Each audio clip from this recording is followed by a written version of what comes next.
শাইখ আহমদুল্লাহ হাফিজাহুল্লাহ স্বচ্ছতার সাথে যে পরিমাণ দেশে ইসলামের জন্য কাজ করছেন, তার যদি 3 ভাগের 1 ভাগ অন্য কোনো ব্যক্তি সাধারণ মানুষ যদি করতেন, তাহলে তাকে 21 পদক দেওয়া হতো।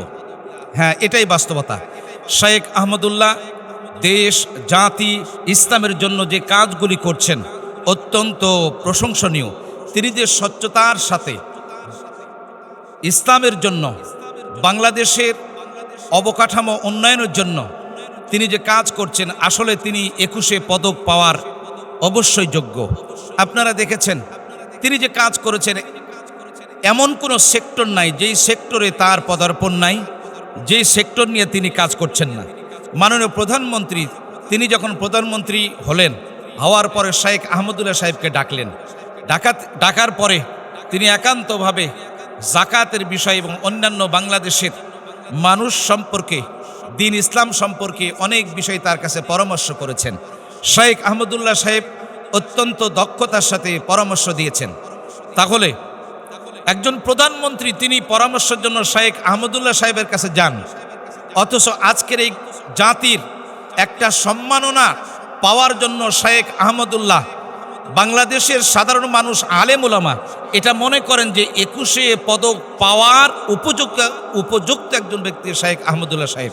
সেজন্য মাননীয় প্রধানমন্ত্রী সাহেবকে এই বিষয়টি সুদৃষ্টি দেওয়ার জন্য অনুরোধ করছি। এটা যদি না করা হয় তাহলে আমরা বুঝবো আলেমদেরকে আপনি মূল্যায়ন করেন না, আলেমদেরকে মূল্যায়ন করা হচ্ছে না। আপনি ক্ষমতায় আসার পরে আলেমদেরকে অত্যন্ত মূল্যায়ন করেছেন। আপনি দেখেছেন যে আপনার মায়ের জানাজা দল মত নির্বিশেষে, কি আলিয়া কি কওমি, কে কোন ইসলামী দলের সাথে সম্পৃক্ত, সাধারণ মানুষ, সকল মানুষগুলি কাঁধে কাঁধ রেখে আপনার মায়ের জন্য দোয়া করেছেন।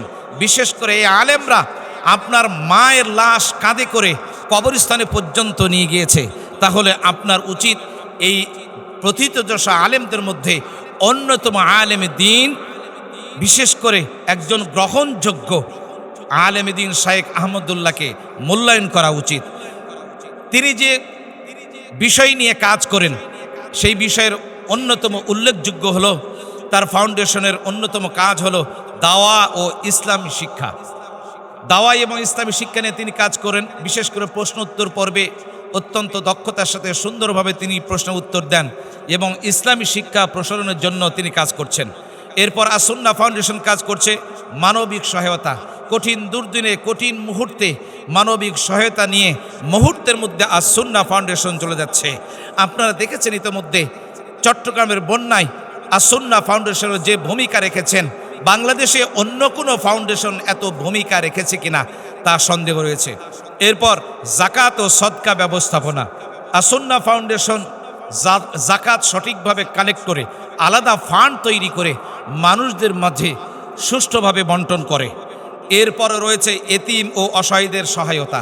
যারা এতিম, অত্যন্ত দুস্থ, অত্যন্ত কঠিন জীবনযাপন করছে, তাদেরকে সহায়তার জন্য আসুন্নাহ ফাউন্ডেশন কাজ করছে।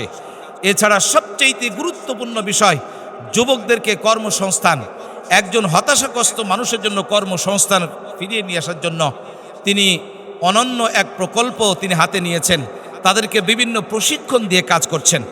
এছাড়া রয়েছে শিক্ষাবৃত্তি ও দ্বীনি শিক্ষা প্রকল্প। শিক্ষার মান কিভাবে উন্নয়ন করা যায়, দ্বীনি শিক্ষা কিভাবে প্রচার করা যায়, আসুন্নাহ ফাউন্ডেশন এই নিয়ে কাজ করছে। এছাড়াও কাজ করছে বৃক্ষরোপণ সহ অন্যান্য বিষয়গুলি নিয়ে কাজ করছে। পরিশেষে বলতে চাই, শাইখ আহমদুল্লাহ সর্বজন শ্রদ্ধেয় একজন আলেমে দ্বীন, সকল দল মত নির্বিশেষে একজন আলেমে দ্বীন। তিনি দেশ, জাতি, উম্মার জন্য যে কাজ করছেন, আমরা মনে করি 21 পদক পাওয়ার জন্য তিনি অত্যন্ত যোগ্য একজন ব্যক্তি। মাননীয় প্রধানমন্ত্রী অবশ্যই এই বিষয়ে দেখবেন ইনশাআল্লাহ। এটাই আমরা আশা করি যে আল্লাহ রাব্বুল আলামিন মাননীয় প্রধানমন্ত্রীকে আল্লাহ পাক যেন কবুল আর মঞ্জুর করেন।